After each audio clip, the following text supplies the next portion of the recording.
Welcome to the Remarkable Retail Podcast, Season 5, Episode 20, presented by Marketile. I'm Michael LeBlanc. And I'm Steve Dennis. Well, Steve, we are going extremely hardcore, working long hours at high intensity. You are firing off articles for Forbes, and I'm touring retail stores in Manhattan. Well, how are things? How are things in the Big Apple?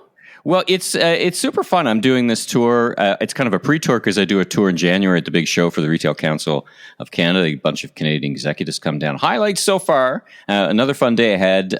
Visited the new small format Target store, the new Uniqlo store in Soho, and it had an RFID self-checkout, just a bin. You throw your stuff in. Super cool. Checked out Citizenry, our former guests, or our guests on the podcast, the Google store, and had breakfast at the RH Guest House, which was just delicious. Well, that's a bit of a coincidence because last night I had dinner with a mutual friend of ours, who shall go nameless, at the RH Rooftop Restaurant in Dallas. So it's RH everywhere, apparently. Yeah, I could say the RH was wonderful. If you're in Manhattan, go for breakfast. The food was great, service amazing, and just a beautiful, beautiful space. So recommend that. Invoicing our friends at RH for that promotional announcement. I just want to eat there for free. That would be good. Our very special guest on this episode, recorded live in person at Las Vegas at Grocery Shop, is the one and only Matt Alexander, co-founder and CEO of Neighborhood Goods. Now, see, this was not the first time for you meeting Matt, right? It is not. I'm trying to remember when I first met Matt. It was probably close to 10 years ago because I have been an advisor to the RevTech Venture Capital Fund. I met him early on when he and Mark Macinter, who we'll hear about in a second, were developing the Neighborhood Goods concept. So I got an early look at that, and then we have stayed in touch over the years as it's developed. So super interesting guy, lovely guy as well, and I think this may be our first tiptoeing into kind of retail existentialism as well. It's true. So it's true. It's a great conversation, wide ranging, but so interesting. And we'll get to that. Reminder for everyone to be sure to check out our most recent bonus episode with Laurie Stillman from the National Association of Convenience Stores, recorded live in the Marketile podcast studio in Vegas, conveniently scoping out the convenience store industry for us. And speaking of Manhattan, we'll be back in the city that never sleeps January 16th at the NRF show on the stage with Container Store, presented by Marketile. We've also got a fun announcement. Yeah, so Gretchen and I will be doing a talk that you will be helping moderate. We will also But wait, there's more. There's more. We will also be giving out free copies of my book, Remarkable Retail, How to Win and Keep Customers in the Age of Disruption, to people that attend. We have limited quantities, so you want to make sure that you actually show up during the correct time. And then after our talk, I will be signing books. So if you get your free book, I'll be signing that. If you already have a book and want to track me down, I'll be happy to sign as well. So more details on that as we get closer on social media and elsewhere. But make sure you pencil that in at least to your diary for January 16th at the big show.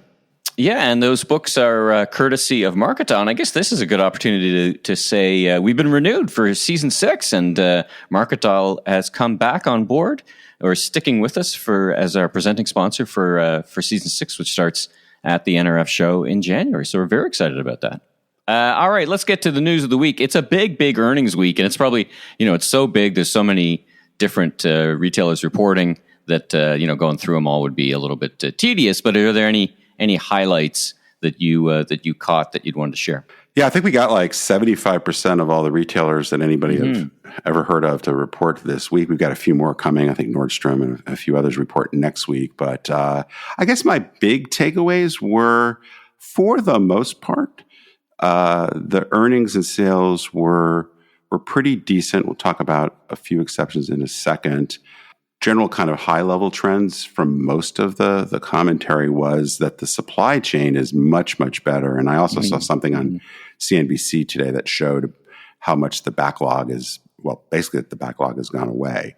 So that's very positive for consistency of inventory and lowering costs. So there's some upside there, I guess, against inflation. Many retailers did make some progress on the inventory glut that we've talked about, I guess, for the past several months. But it's very clear that several of them still have way more inventory than you'd ideally like to have at this point. We'll talk about one exception in a second. If you look at the overall numbers, because we also got the U.S. Commerce or the U.S. Census Bureau sales reports, sales continue to be pretty strong, but most of the increase is explained by inflation. And if you kind of dig into many of the retailers' reports, whether we're talking about Home Depot or others, the general trend was that even if sales were up, which was probably true in about half the cases, transactions were generally down. And there's this overall sense, Target in particular called out that October was slowed down a lot. And then November, several retailers said November is off to a very slow start. So that's not exactly super positive for the next quarter. But many of them really just spoke about either things are so uncertain, we really don't have a sense of what the future is going to look like, or, yeah, we had an okay quarter, but we think things are going to be a lot tougher going forward.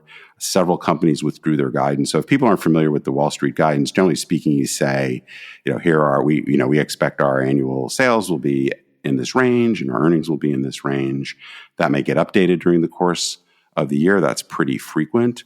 But to actually pull your guidance, as Kohl's did, for example, that's a big deal. That is a very big deal. Yeah, and that happened with several retailers, several big retailers. So I think that just speaks to a very uncertain environment. Generally speaking, things slowing down with all this inventory. That's going to put a ton of pressure on margin, which we did see reflected in some of the companies' reports.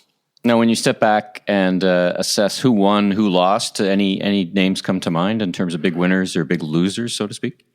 I think the winner, sort of the clearest winner, was Walmart. Their results were not amazing, but I think when you compare to a lot of retailers that had significant sales declines and big margin hits, Walmart seemed to do pretty well because they did have customer and transaction growth. And it's impossible to go into it, but they do a good job of breaking out different segments, different categories, and all that kind of stuff. And I think the message there was customers are buying more on a needs versus want base, and that their value orientation was really helpful. They made a big deal, which I applaud them for, that they've really tried hard not to raise prices or to tamp down the price increases that they did. That hit their gross margin a little bit. So that flowed through to their profitability, but it looked like that allowed them to keep or grow market share. Yeah, and so, by contrast, because I guess, the most direct comparison to Walmart would be Target. Target had a really rough week. They didn't actually perform that much worse than Walmart did, but their sales increase was lower. Their margin hit was bigger. They obviously have and continue to have too much inventory. And they basically said that was going to be an overhang for them, and it was going to take them a while to work through that. They were just more negative about the outlook, and so their stock took a big hit. Big hit. Yeah. They did just kind of a few other things that Target mentioned that I think were interesting. This was before the earnings announcement. They announced a new, larger format. So just like you've seen the smaller format, they're also going with this. We talked about the hybrid format that Target's been achieving through their remodels largely, but now they've got a new, larger store that actually has probably more retail selling square footage. But the main thing I think is the way they've designing from scratch, basically designing the back office space to be able to accomplish e-commerce fulfillment and so forth. I still fundamentally believe Target is very well positioned, and but it's clear it's going to take them another quarter or two to really get their inventory where it needs to be. And thinking about, you mentioned Wall Street, talking about Wall Street and expectations, you were telling me off mic, you basically almost spit your coffee all over your television when you got up this morning. Well, I not because I said it on social media, but when I knew Macy's and Kohl's earnings were going to come out, and people, somebody had said, "Oh, what do you think is going to happen?" And I said, "Well, I think Macy's and Kohl's are going to be bad. Kohl's will be a disaster." And then I got up and I turned on Bloomberg, and it was like, "Well, Macy's had an amazing quarter," and I'm like, "Whoa, wait, what?" What do they call that in Hollywood? A spit take? Yeah, it was pretty much a spit take. That thankfully I didn't have coffee in my mouth when I actually saw it, and I was like, wow, man, I really got this wrong. Except when I listened, it was like, well, what happened was everybody thought Macy's earnings were really going to suck, and they only sucked a little, and so that was good to use the technical Wall Street trading terminology. So it was very, very strange. It compelled me to write a Forbes piece, which I guess we can link to. But Macy's results were just objectively bad. Their sales were down, their earnings were down. My favorite comment from Jeff Jeanette, who I'm sure is a lovely guy. People that know him tell me he's a lovely guy. So no hate against Jeff, but he said their Polaris strategy was working. And so they're almost to the expiration date of that Polaris strategy. It's a 3-year program. I won't go into all the details of what it includes, but it's meant to be done by February. And unless your plan was to have your sales go nowhere in 3 years and your earnings to get worse, it's hard to say how the Polaris strategy is working. So, it's very, very strange. But anyway, Wall Street loved it. I don't know what the stock will do today, but yesterday when they made this is Friday, we're recording this on Thursday, the stock was up 13% or 15%. So, well, speaking of pulling back on spending, Amazon announced some pretty big layoffs, and it was in the news in Canada because they've actually got a lot of employees here in Canada on the device side, on the Alexa side. In the last episode, we were talking about how much money they were losing on the Alexa business. So it seems like they're taking action around that specific advice. But any color commentary on what Amazon announced this week? Well, it was sort of a 2-stage report. One was it was reported before it was officially confirmed that they were going to eliminate 10,000 corporate jobs, which is only, in one way of looking at it, 3% of that group of employees. So it's not humongous in the scheme of things. Obviously, it means a lot to those particular people that will be affected. But so, I mean, that just kind of puts it in perspective because, they're one of the biggest employers on the planet. Amazon basically confirmed that they were going to, I don't think they confirmed that number, but they confirmed that they were doing headcount reductions and that the headcount reductions would continue into next year, early next year. So I don't think we know too much yet about the specifics. What I think is the big picture thing, just kind of picking up on what we talked about last week. And you can also look at it, I don't think they announced any layoffs, but Alibaba also had, very weak sales results, lost a lot of money. So these big companies that were the big drivers of e-commerce around the world really prioritize growth over profits are now going through a very, very substantial rethink. So I think that continues to be the story. I think there's a lot more shoes to drop, to use the cliche, in terms of what this means for Amazon's plans, just beyond, exactly how many people are affected and where those cuts occur. So I imagine some pretty aggressive strategic moves, though. It sounds like that's the big stuff's not likely to happen until after the holidays. So, Merry Christmas, everybody at Amazon. Well, all I can say is stay tuned to this Bat channel at this Bat time because we got lots of more episodes coming up, both for the rest of the season and well into next season as we renewed for season 6. All right, before we get to our great interview with Matt Alexander, let's hear from our presenting sponsor, Marketile. Marketile is an easy-to-use testing platform and emboldens great decisions, leading to reliable, scalable results. With Marketile, you can be confident in the outcome of your in-store pilot initiatives before rolling them out across your fleet. In a challenging retail climate of supply chain disruption, labor shortages, and dynamic customer behavior, the need for reliable insights has never been greater. Validate your remarkable ideas with Marketile's in-store testing solution. The proof is in the testing. Learn more at Marketile.com. That's Marketile.com.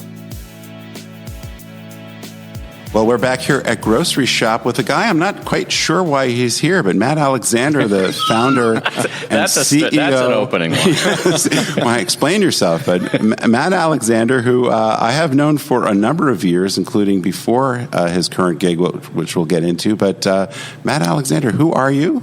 What do you do, and why are you here? That's a great question on all counts. So Matt Alexander, I'm the co-founder and CEO of a retail concept called Neighborhood Goods.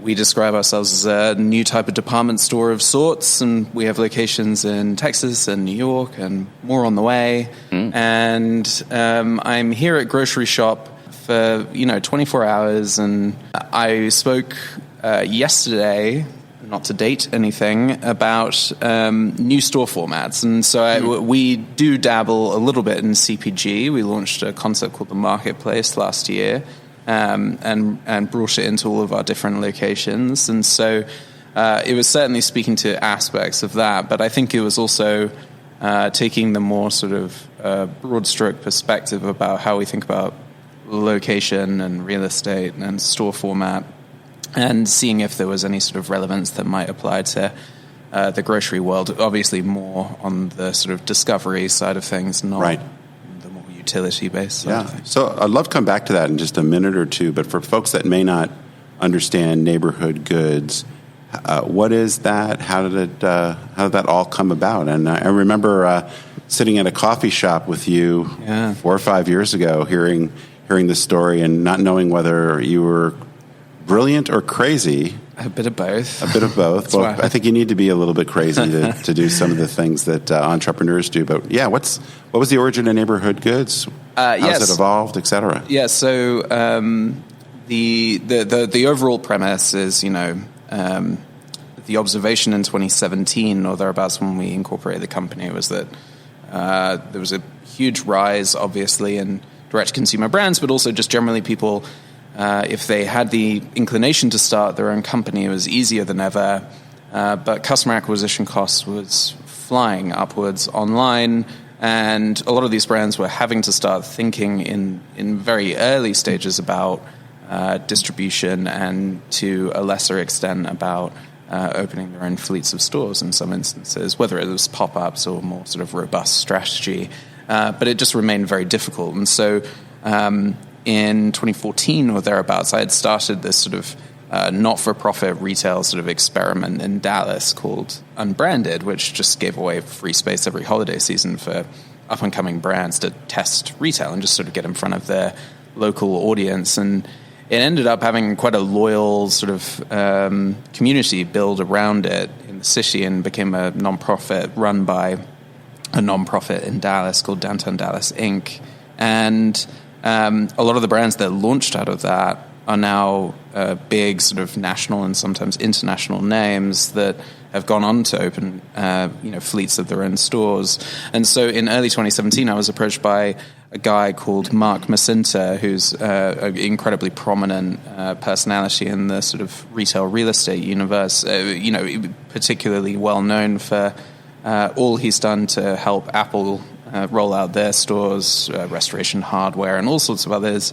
And he was interested in seeing if there was a way to create a more permanent version of something like Unbranded at Legacy West in Plano, where our first location eventually opened. And he had been thinking about it from his angle, more on the sort of real estate and sort of advisory side of things, and I had been thinking about it more on the side of the brand side of things, and sort of ran off from there. And so we create fixed physical spaces where brands typically pay to be in the store, and we take a revenue share of sales. The product is brought in on consignment, and then we equip the space with all sorts of computer vision enabled cameras and otherwise to capture demographics, general traffic, and all sorts of other insights.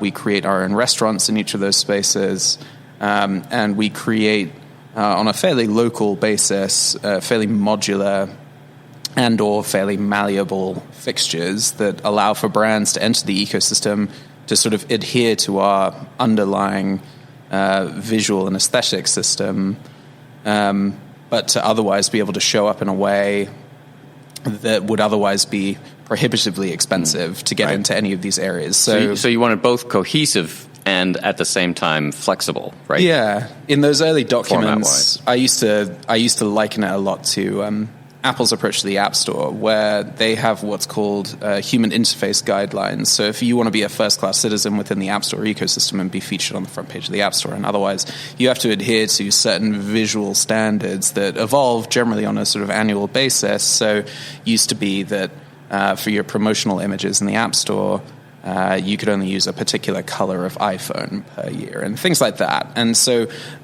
you could look at those as being very onerous, or you could look at them as being a relatively low threshold that if you abide by those general rules and guidelines, first of all, it's good for the consumer. It creates some degree of consistency, but it can also, through those restrictions, create a lot of creativity and really unlock a lot of opportunity. And so we thought about it in a similar way, where we didn't want all these brands that have, quite different approaches to their brand, to show up in the store and put up walls and create this really sort of turbulent and disjointed experience. But it was actually one of the things that has really shifted. So when we first opened in Plano, it's a 14,000 square foot space, and we assumed that about 10 to 15 brands would open with us there. And the thought was that brands would need anywhere from 250 to 1,000 square feet each. We ended up launching with about 26 brands, and that was because a lot of them started to sort of embed themselves a little bit more into the experience. So Framebridge framed the artwork on the wall. Year and Day had their flatware in our restaurant, and so on and so forth. But today, that space has about 155 brands in it. Is it really that? Wow. Yeah. And so it's almost product placement meets retailing and merchandising, right? Yeah. And so I think really for us, what sort of shifted is that the early assumption was that brands would really need these very sort of discrete and distinct moments to tell their respective stories. And that certainly has appeal.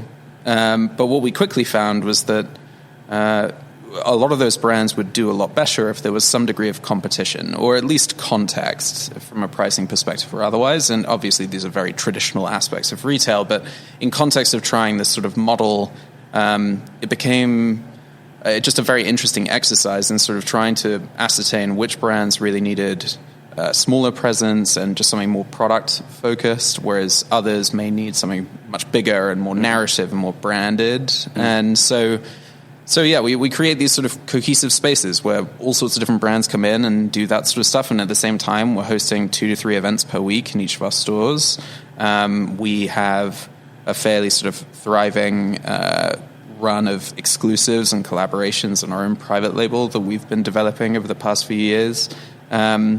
And so, brands come in and out of the ecosystem. We have some that have been with us essentially since the beginning, which was not the plan.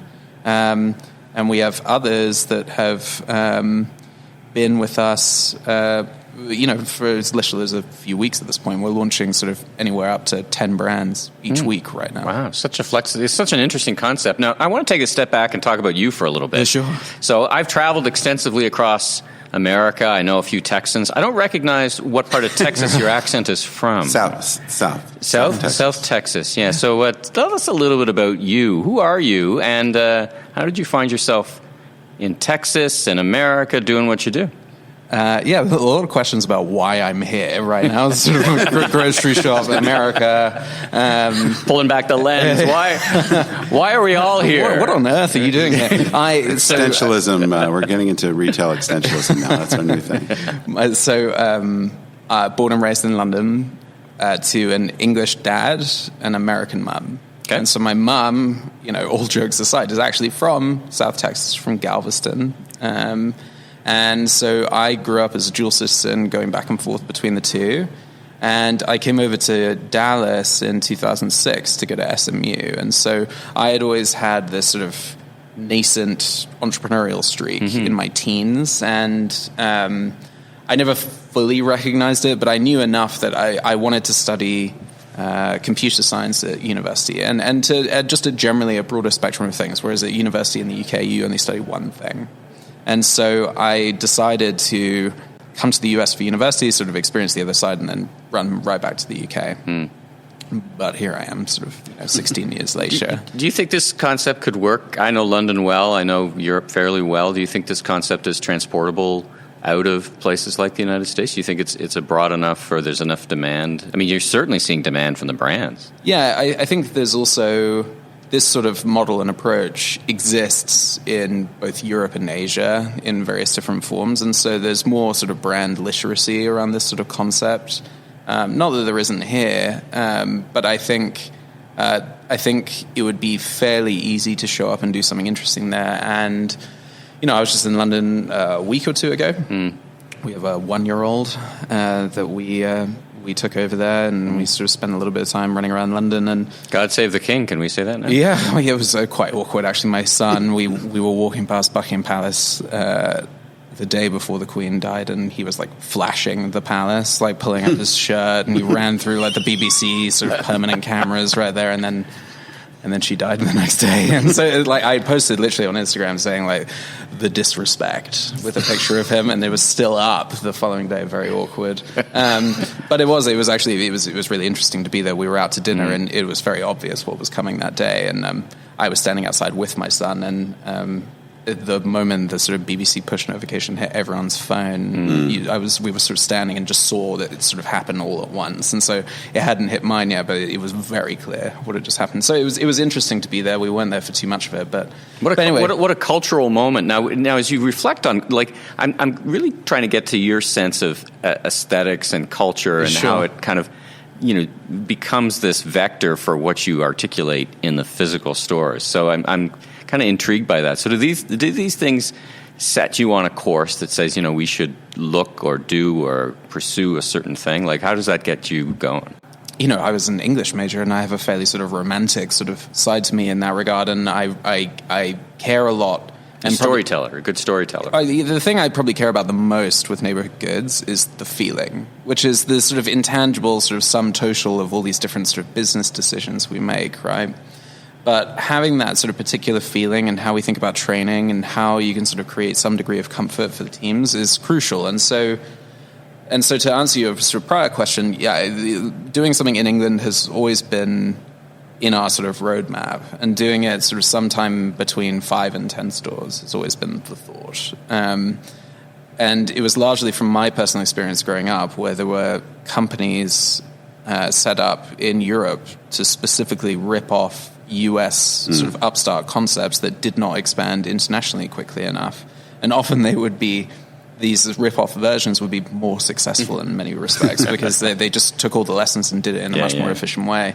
And so I do have this sort of real desire to do something interesting there. And I've often been asked, whether it's by my team or our investors or whoever it is, as to, what sort of motivates me. And it's always been this sense of participating in a conversation much bigger than just ourselves, right? So like speaking at a grocery shop, just generally sort of talking about, for us, what's important has always been this sense of fallibility and recognizing that we aren't this sort of, I think the retail industry uses the word solution far too much. And I think we are, a representative of things that, people like, you, Steve, have been talking about for, a decade, where there's been this clear-cut opportunity in the marketplace, and there are dozens of similar opportunities in the marketplace today. And I think what ultimately has given us a lot of momentum is that we weren't the first people to come along and create this sort of concept. Right when we were opening, Simon had something similar at Roosevelt Field, The Edit, and there have been a few different groups, and it's a very good idea and it serves brands well, but the crucial piece to it that a lot of them have missed is that you can't just white box the space and sort of ostensibly sell shelf space. You have to have taste, you have to have a perspective, you have to have that brand texture of your own and that sort of perspective. And so that for me does come from those sort of cultural moments. And I think we've had no shortage of cultural moments in the US over the past since we started the company. The company, Mark and I incorporated the parent company in August of 2017, so it's just about 5 years. And then Plano, our first store, opened in November 2018, so coming up on 4 years.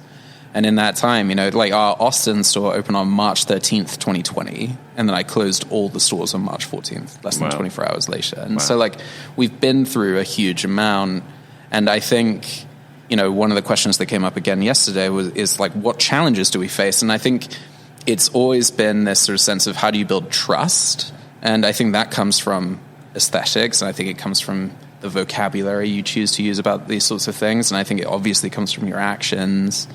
But it's also this sort of piece around, the broad sort of the way things have played out and the way we've sort of moved along with the various, turbulence in the world, I think has been quite affirming. And it's not like you want to look at crisis as a welcome thing, because it's obviously not. It would have been great to have just been kept running along in 2020. But I also think that if we had been running at that pace in 2020, we would have been racking up a psychological debt that would have come due at some point that year. And I think we would have had real sort of fundamental questions to answer of ourselves as to how we run the business and how we do it in the best possible way. And so in many respects, the pandemic forced us to slow down. And I think now we sort of come out of this with just more of this sense of identity and who we are, and certainly who we are not. And so, to bring it all back to the royal family, I think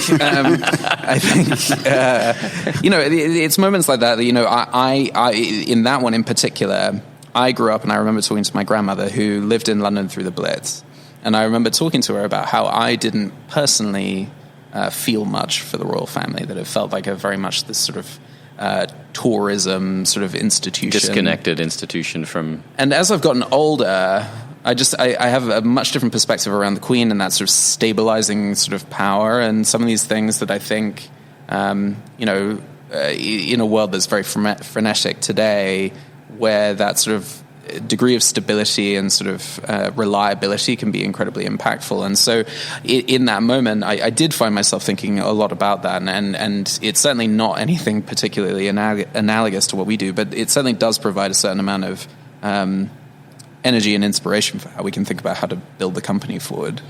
It's so interesting. So I want to talk a little bit about where you're going next with Neighborhood Goods, but I'm curious, building on some of the things you just said, what do you think some of the, because I'm sure you've studied, not only worked with a lot of brands, but also studied what other retail brands and just brands in general have done to innovate and stay agile and all those kinds of things. Are there any 2 or 3 lessons as you look back that you say, okay, if I were an entrepreneur or if I'm a legacy brand trying to reinvent myself, these are some of the principles you just absolutely have to do? And I'm not trying to get into COVID in particular. It's really more just the learnings you've had across the last 4 or 5 years. It's hard to pinpoint any one in particular, right? It's been sort of back-to-back lessons on just about a daily basis. But I think some of the core tenets of how we sort of built the company, trying to sort of pay more than typical for our store teams. We provide equity to everyone in the company. We have all of them participate in the same Slack, so it's sort of a relatively sort of open ecosystem. I think there's a lot of those things have been very much affirmed, and so I think in the broader world there is this sort of correction underway, and it has been underway probably alongside the pandemic, but certainly continues around store teams. I was speaking at a conference in Seattle a month or 2 ago, and someone in the audience asked me, how can you possibly justify paying people more and more in frontline workers, quote unquote, and they keep demanding more, and where's the ceiling? And it was this sort of relatively sort of derogatory way of talking about people and the role they have to play. And my answer was that all these people, if they are there and they have passion and they care, they can do more than just whatever you think frontline entails. And you can distribute more responsibility and provide some degree of autonomy into those locations and those teams in a way that can create a huge amount of opportunity and completely reframes how you would think about that compensation sort of discussion. And so I think there's a lot of things there that we were sort of ahead of, not in a sort of in a predictive way, but more just that we felt it was the right thing to do. And I think there's some of that that's coming around today that I think as a result we found ourselves in a good position, but I think it will be a really crucial piece of how we go forward. I also think that, I mentioned the solution thing. I think people are so in search of tech solutions. I walked the floor here yesterday, and it's mostly sort of technology solutions to improve upon various aspects of the sort of baseline sort of experience for mostly grocery retail here, but obviously for a lot of others. And a lot of those are great products and great ideas. But I think retail, especially in that legacy crowd, they look for those things with such hunger to resolve all these deep-seated issues. And I think more often than not, the problem that they're actually coming up against is a relatively simple one, which is that they probably just have the wrong product, or they've lost that retail is ultimately about relevance, right? And so we dress it up in all these words like localization and whatever else, but it's ultimately do you have product in your store that people that live within X proximity care about? And it's not that hard, right? Like, wait, say that again. Go back. Say that again.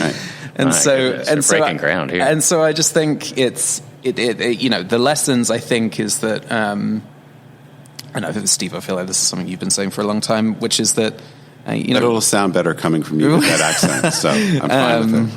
It's that, retail, from a basic sort of philosophical perspective, is a relatively simple thing where it's about providing relevant things to people in a nice format and creating a positive sort of interaction and memory, right? And that doesn't need to be this hugely dressed up thing. And so the world gets wrapped up in capitally experiential retail, and what we've always said is that we are a lowercase letter company. And so if it's experiential, it's lowercase e experiential, meaning that someone might be nice to you that day, or you might have a great cocktail at the bar, or you might like meet up with a friend, whatever it is. It's not that you're jumping into a ball pit and taking a selfie, right?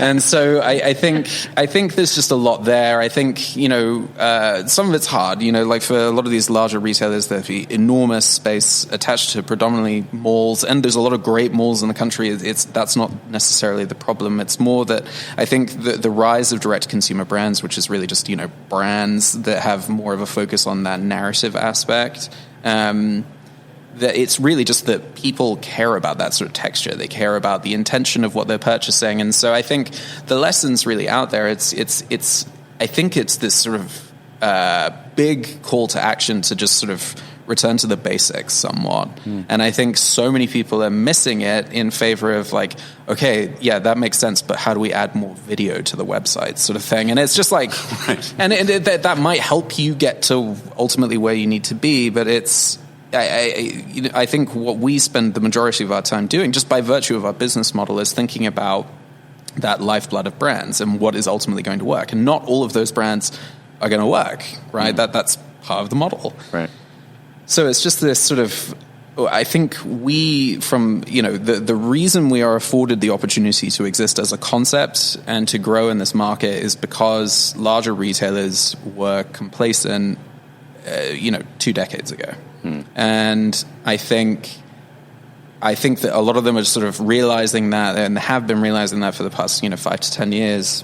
But it is an interesting time. On the flip side, it's an interesting time for these, direct consumer brands. Like, capital is no longer flowing to them. There's an expectation of profitability. And so they're all having to think about wholesale. They're all having to think about stores, but much more so than when we started the business, which on the one hand yields a lot of opportunity for us, but on the other means that it's a radically different equation for how you sort of grade what is going to be a good partner and how you think about all these things. So it's an interesting time in the space, but retail, it's always going to be an interesting time in the space. It's never going to be that linear. There's a huge amount of personalities and different dynamics in play. But I think for me, the key sort of lesson is that it's owning the fact that you're never going to have a finished product. And the recognition that it's always going to be this effort of iteration, and sometimes much more than iteration, and doing much deeper change throughout your organization to meet the moment. And I think as long as we are able to stay in that moment and that headspace, I think for the better.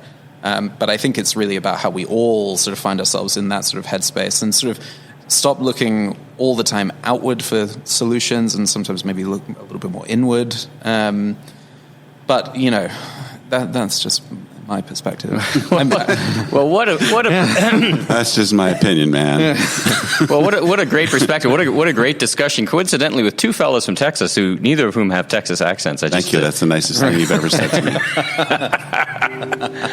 Well, Matt Alexander, thanks for joining us on the Remarkable Retail Podcast. A real treat to meet you and hear the story. It's a fascinating take, and just having your take on what you see as you walk the floor here and being here together at Grocery Shop. Thanks so much for stopping in and chitting and chatting with us, and wish you safe travels and continued success, and hope to stay in touch. Yeah, absolutely. Well, thank you so much for having me on. If you like what you heard, please follow us on Apple, Spotify, your favorite podcast platform, so you can catch up with all our great interviews, including Hal Lawton talking about Tractor Supply's remarkable Life Out Here growth story. New episodes of Season 5, presented by Market Dial, will show up each and every Tuesday, and be sure to tell your friends and colleagues in the retail industry all about us. And I'm Steve Dennis, author of the best-selling book, Remarkable Retail: How to Win and Keep Customers in the Age of Disruption. You can learn more about me, my consulting, and keynote speaking at StephenPDennis.com. And I'm Michael LeBlanc, consumer retail growth consultant, keynote speaker, and producer and host of a series of retail trade podcasts, including this one. You can learn even more about me on LinkedIn, and you can catch up with Steve and I in person at the NRF Big Show in New York, January 16th on the stage, talking about what it takes to be remarkable with Container Store SVP Gretchen Gans. See you in New York, everyone.